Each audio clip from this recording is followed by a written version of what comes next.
Hello dear BTC aspirants, जय हिंद आप सभी को। आज मैं इंग्लिश का प्रीवियस ईयर क्वेश्चन सेट 4 लेके आया हूँ। तो चलिए बिना देरी करते हुए हमारा क्वेश्चन स्टार्ट करते हैं। तो पहला सवाल हमारा,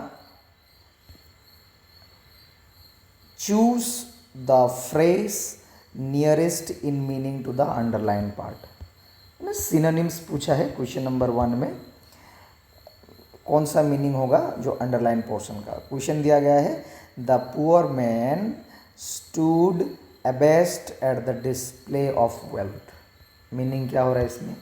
पुअर आदमी, जो एक गरीब आदमी है ना, वो अबेस्ट होके है, किसके लिए? अपना वेल्थ के लिए। ओके, तो गरीब आदमी देखो, पुअर मैन का कंपेयर वेल्थ के साथ हो रहा है।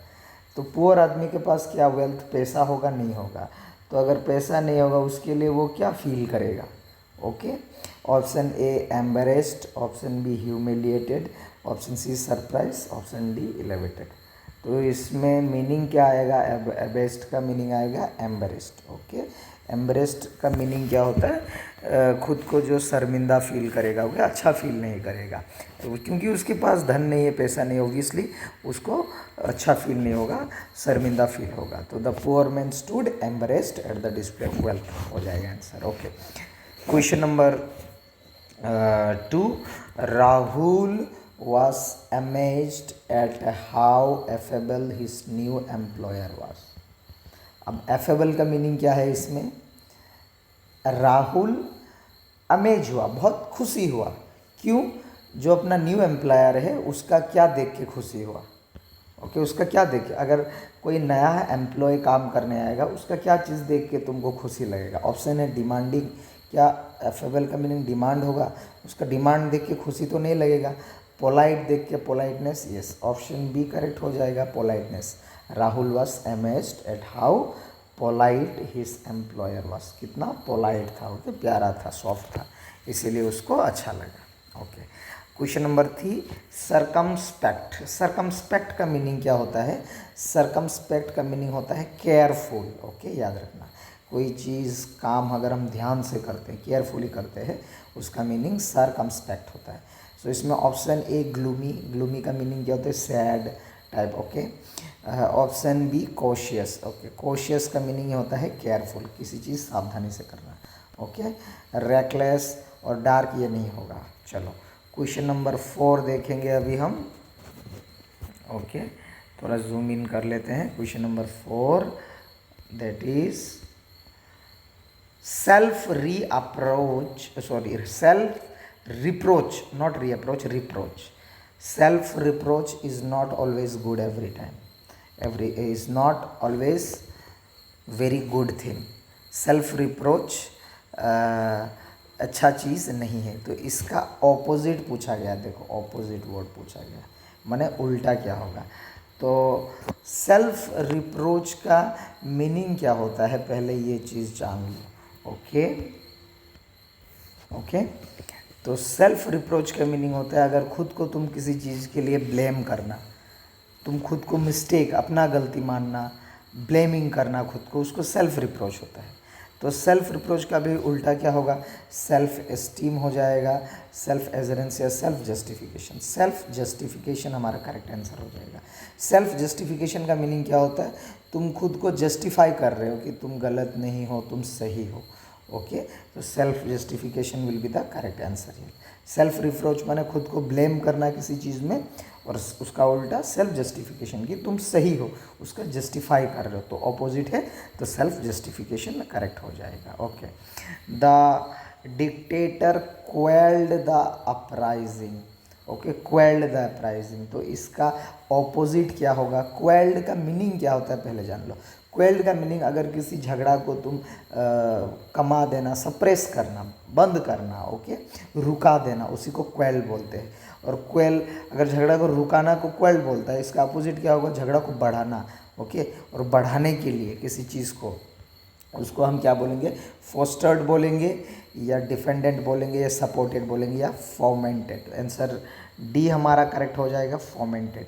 सो फोमेंटेड किसी चीज़ को बढ़ावा करना। ओके, जैसे कि क्वेल्ड माने किसी चीज़ को कमाना, सप्रेस उसको बढ़ाना, तो fomented will be the correct answer. Option D इधर पे करेक्ट हो जाएगा। ओके चलो, क्वेश्चन नंबर 6, सेज।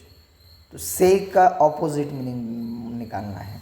तो ऑपोजिट क्या होगा? सेज का मीनिंग क्या होता है? ज्ञानी, यस और no, the one who is like knows everything, talented, ज्ञानी को हम सेज बोलते हैं। तो इसका ऑपोजिट क्या होगा? मिजर होगा, फूल होगा, ट्रेटर होगा या टायरेंट होगा? ऑप्शन बी फूल हो जाएगा। ज्ञानी का ऑपोजिट क्या होता है? फूल होता है, तो option B will be the correct answer. Okay, question number 6, 7, cigarette are strictly days in office, fill in the blanks. Fill करना है, क्या होगा, कौन सा वर्ड परफेक्ट बैठेगा? स्ट्रिक्टली ऑफिस में सिगरेट क्या है? बंद होता है, ये सुनो, सिगरेट अलाउ नहीं होता है। तो देखो ये स्ट्रिक्ट के साथ कुछ कुछ वर्ड होते हैं, बैंड वर्ड आता है, ओके, या रेस्ट्रिक्टेड, रेस्ट्रिक्टेड करेक्ट हो जाएगा हमारा कि सिगरेट ऑफिस में बंद है, रेस्ट्रिक्टेड है, अलाउ नहीं है, तो इसके लिए रेस्ट्रिक्टेड हमारा करेक्ट ऑप्शन बैठ जाएगा। ओके, क्वेश्चन नंबर 8 अभी देखते हैं। अर्थ सोर्स, अर्थ सोर्स, थोड़ा अगेन जूम कर लेते हैं। ओके ओके चलो,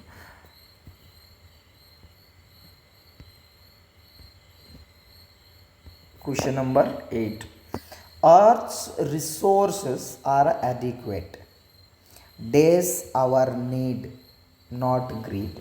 कौन सा बैठेगा इसमें?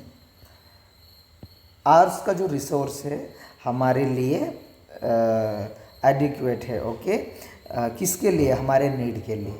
तो हम our need, for our need हम यूज़ करते हैं, adequate for our need, preposition adequate बैठ जाएगा। Earth resource are adequate for our need, not greed.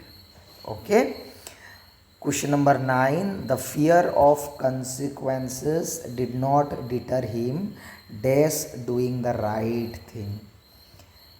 Okay, तो इसमें क्या हो जाएगा? अगेंस्ट होगा, फ्रॉम होगा, अपॉन होगा या इनटू होगा। ओके, ये जो डिटर होता है, देखो कुछ कुछ चीज़ हमको फिक्स याद रखना पड़ता है। डिटर, ये जो वर्ड डिटर है ना, डिटर के साथ एक फिक्स प्रीपोजिशन यूज़ होता है जो फ्रॉम है, तो याद रखना डिटर के साथ फ्रॉम यूज़ करते हैं। तो the fear of consequence did not deter him from doing right thing. Okay, from doing right thing, option C इधर पे करेक्ट आंसर हो जाएगा। Okay, question number 10, choose the option which gives the correct spelling of the word. तो correct spelling हमको identify करना है, sovereignty. Okay, sovereignty का correct spelling क्या होगा? कभी भी करेक्ट स्पेलिंग देता है तो प्लीज़ ऑप्शन से पहले खुद कर लो, अगर ऑप्शन देखोगे तो कंफ्यूज हो जाएगा। तो सॉवरेन का स्पेलिंग क्या होता है? SOVEREIGN,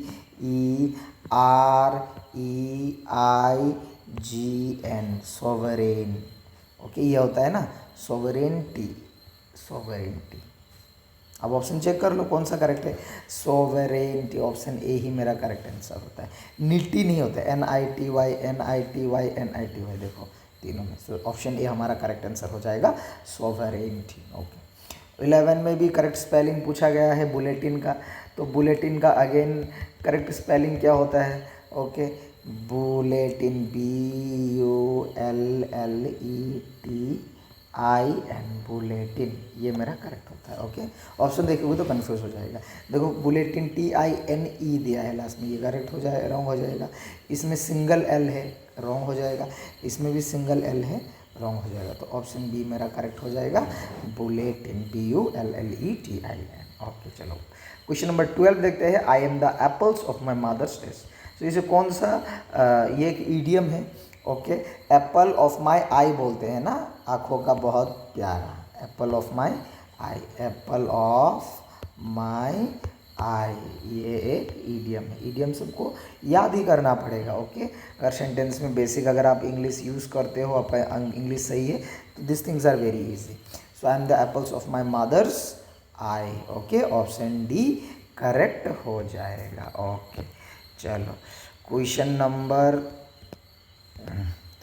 13 अभी आते हैं। क्वेश्चन नंबर 13, गुड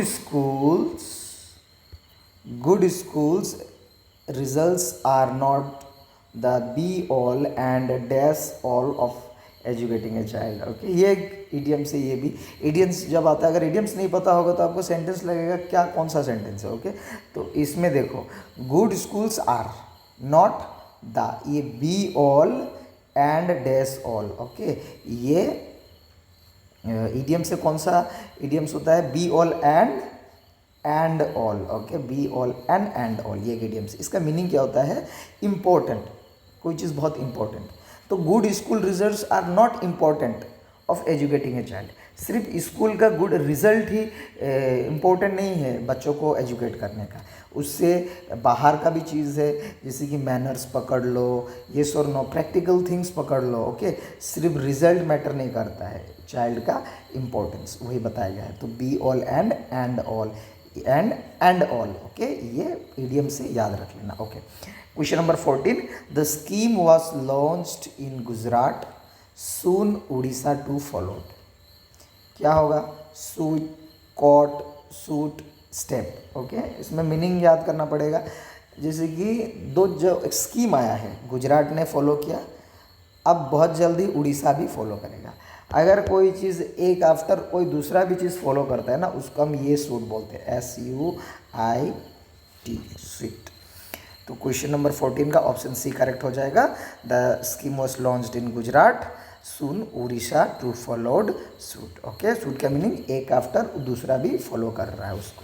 चलो क्वेश्चन नंबर 15 देखते हैं। The animal that live in a particular region. Animal जो पर्टिकुलर रीजन में रहता है, तो एनिमल को बेसिकली हम क्या बोलते हैं, ओके, फौना बोलते हैं, एम्फीबियस बोलते हैं, वाइल्ड लाइफ बोलते हैं, इनहेबिटेड बोलते हैं। ऑप्शन ही करेक्ट हो जाएगा। एनिमल को हम फौना बोलते हैं, ये सुन नो। प्लांट्स को हम क्या बोलते हैं, फ्लोरा बोलते हैं, तो ये याद रखना। ओके, ऑप्शन ए करेक्ट हो जाएगा। एनिमल्स पर्टिकुलर रीजन में जो रहता है उसको हम फौना बोलते हैं। Okay, option question number 16, soldiers who fought on foot. जो ज़मीन से, फुट से लड़ता है सोल्जर्स, उस सोल्जर्स को क्या बोलते हैं, बैटेलियन बोलते हैं, इन्फेंट्री बोलते हैं, कैवलरी बोलते हैं, या कमांडोस बोलते हैं। ओके, बैटेलियन क्या होता है, सोल्जर का एक ग्रुप को ओके बोलते हैं, तो बैटेलियन तो नहीं होगा। इन्फेंट्री, यस, इन्फेंट्री करेक्ट हो जाएगा, जो अपना पैर से लड़ता है, मिट्टी से। और कैवलरी, अगर कोई हॉर्स, ओके, घोड़ा पे बैठ के अगर लड़ रहा है, गाड़ी पे बैठ के लड़ रहा है, तो उसको कैवलरी बोलते हैं। कमांडोस, ये एक सोल्जर का एक ग्रुप हो जाता है। तो सोल्जर जो फुट में लड़ता है उसको इन्फेंट्री बोलते हैं। ओके, तो करेक्ट ऑप्शन बी हो जाएगा आंसर। ओके, क्वेश्चन नंबर 17 देख लेते हैं अभी। ओके, थोड़ा अगेन जूम इन कर लेते हैं। ओके, तो 17 का क्या दिया गया है देख लेते हैं। Practice of talking too much about on self. कोई अपने बारे से बहुत ज़्यादा बात करता है, उसको क्या बोलेंगे।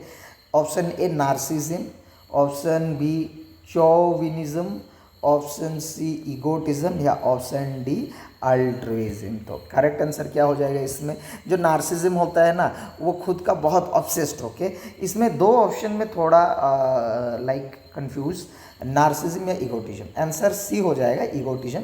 जो अपने बारे से बात करता है उसकी ईगोटिज्म बोलता है। और नार्सिज्म जो अपने लिए बहुत पोजेस्ड हो, ओके, अपना बिहेवियर के लिए, अपना फिजिकल अपीयरेंस के, अपना लुक्स के लिए, जो खुद के लिए खुद पागल हो बोलते हैं ना, उसको नार्सिज्म बोलते हैं। इसमें दिया गया है जो अपने बारे से ज़्यादा बात करता है, तो उसको ईगोटिज्म बोलेंगे।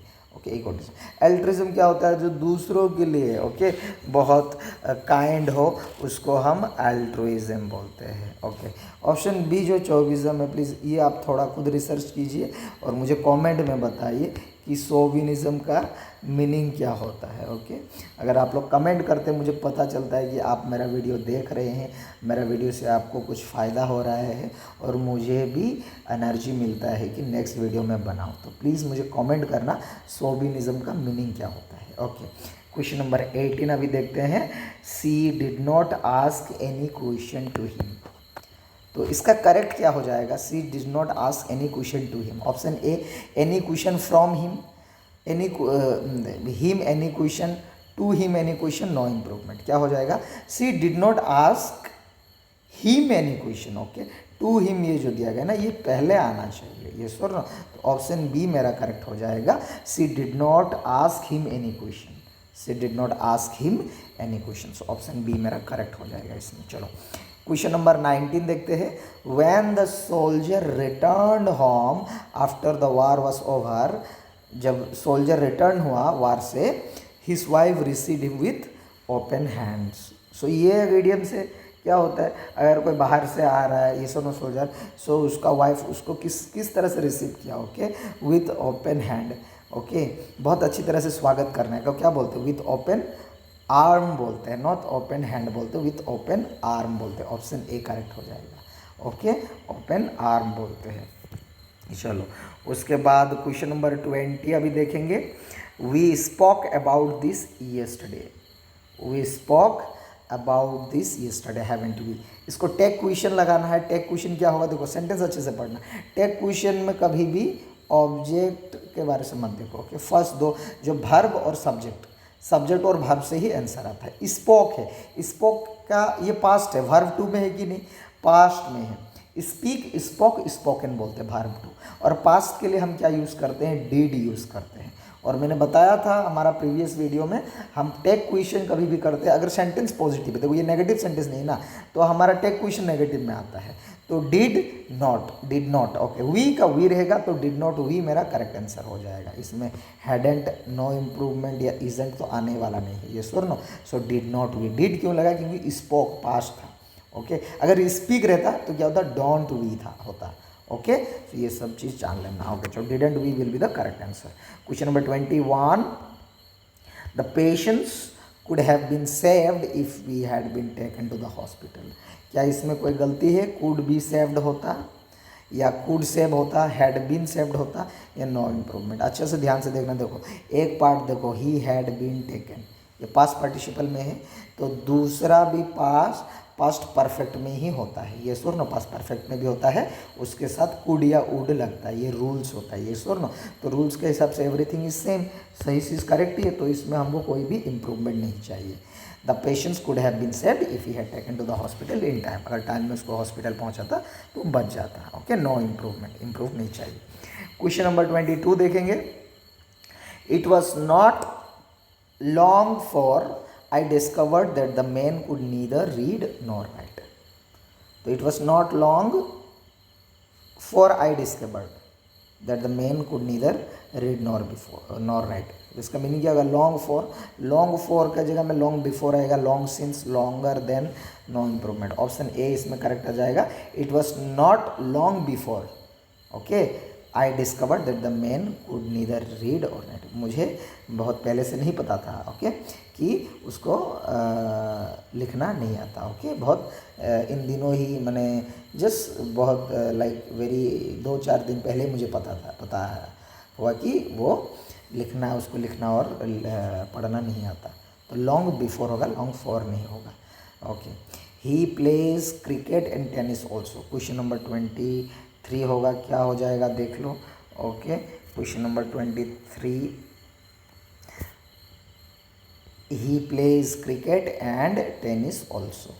इसमें बोथ आएगा, बिसाइड आएगा, टू आएगा, नो इम्प्रूवमेंट है। चलो बोथ कब आता है, ओके, लास्ट में नहीं आता है, हम पहले ही इस्तेमाल कर सकते, जैसे he plays both cricket and tennis, so both and में नहीं आएगा तो बोथ नहीं होगा। बिसाइड तो कोई चीज़ बगल के लिए बोलते हैं, तो बिसाइड तो ये नहीं होगा, दोनों चीज़ के लिए हम यूज़ करते हैं। तो so he plays cricket and tennis too, हाँ ये करेक्ट हो जाएगा। अगर कोई दो चीज़ के लिए एक साथ करते हैं तो हम TOO का इस्तेमाल करते हैं, too, okay. So option C correct हो जाएगा, he plays cricket and tennis too. Option D भी गलत आंसर है, नो इम्प्रूवमेंट नहीं, टू हो जाएगा, ओके। क्वेश्चन नंबर 24, चूज़ करना है कौन सा करेक्ट है, ओके। ऑप्शन ए में दिया है, I am ready to say this at her face. देखो I am ready to say this at her face. Option B क्या दिया गया है, I am ready to say this on her face. Option C, I am ready to say this in her face, या option D, I am ready to say this to her face. कौन सा correct हो जाएगा, इसमें देखो सिर्फ preposition correct दिया, eight होगा, ऑन होगा, इन होगा या टू होगा। देखो कोई चीज़ अब तुम अगर डायरेक्टली किसी को बोल रहे हो फेस टू फेस, ओके, बिना झिझक के, तो टू का इस्तेमाल करना है। सो ऑप्शन डी इसमें करेक्ट हो जाएगा, I am ready to say this to her face. क्यों, मैं रेडी हूँ उसको डायरेक्टली मुंह में बात करने के लिए, तो कभी भी ऐसा डायरेक्टली बात कर रहे हो तो to her face. Option D exact answer हो जाएगा, I am ready to say this to her face, okay. Question number 25 हम देखेंगे अभी लास्ट आज का। She insisted on me to stay there. Option B, she insisted on me staying there. Option C, she insisted on my staying there. She insisted in my staying there. Okay, तो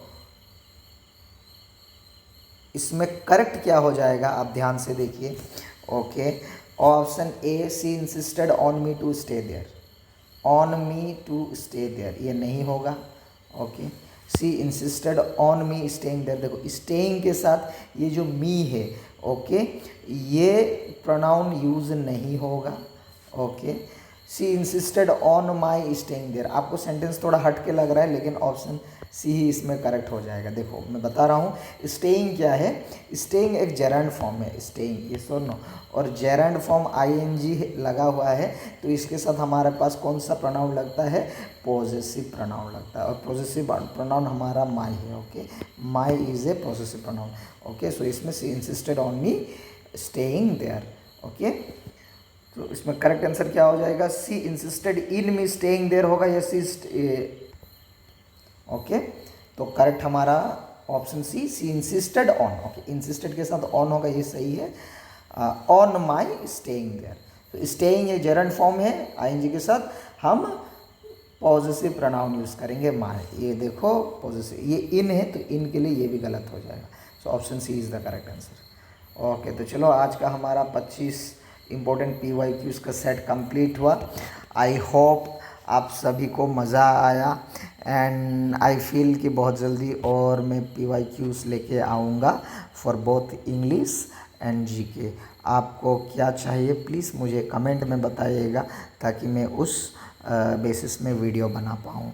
अगर video को अगर थोड़ा भी मज़ा आया, if you failed आपको थोड़ा भी इम्पोर्टेंट फील हुआ, then please do subscribe and share.